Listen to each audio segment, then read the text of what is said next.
सद्गुरू श्री ब्रह्मचैतन्य महाराज गोंदवलेकर यांचं प्रवचन 11 जानेवारी. नामाचे सूक्ष्म स्वरूप.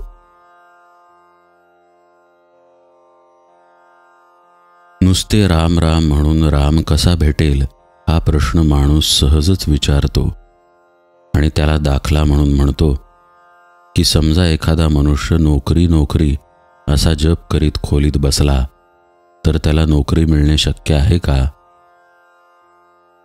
वर करणी हा दाखला बेमालूम दिसतो खरा, पण थोडासा विचार केला तर तो इथे मुळीच लागू पडत नाही असे कळून येईल.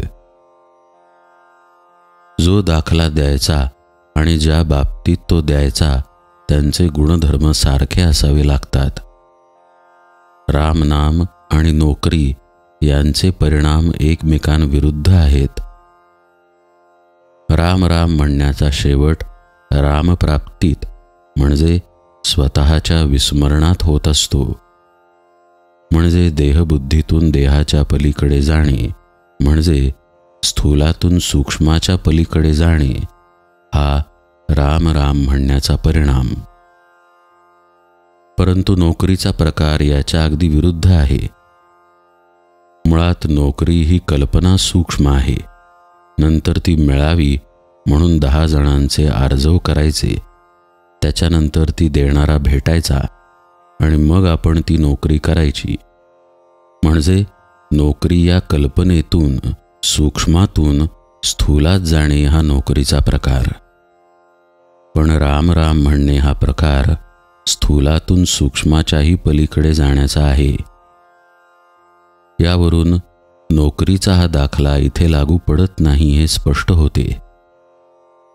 दुसरी गोष्ट म्हणजे नोकरी नोकरी असा जप करून नोकरी मिळणे कठीण हे तर खरेच, पण राम राम म्हणून राम मिळणे कसे सोपे किंबहुना कसे हमखास शक्य आहे हे पहा.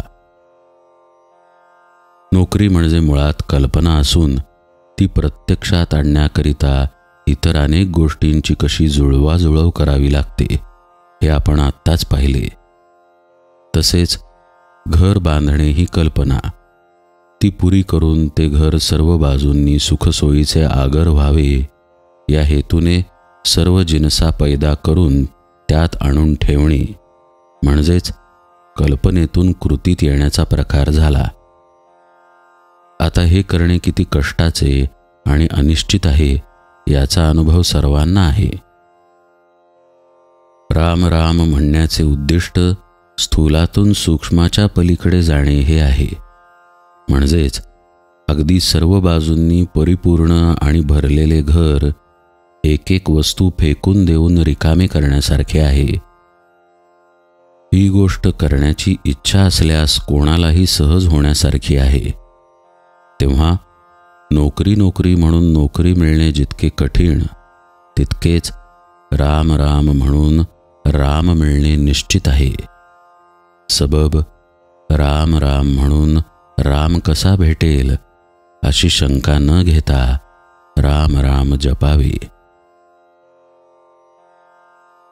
मनाच्या सर्व दुःखाला कारण देहबुद्धी आहे.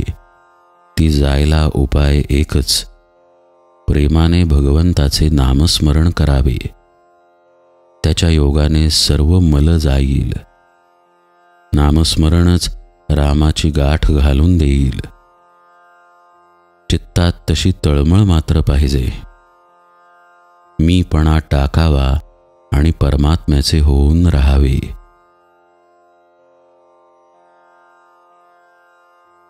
जो नाम घेतो त्याला देहाच्या सुखदुःखाची जाणीव राहणार नाही. तो आनंदात राहील. जानकी जीवन स्मरण जय जय राम.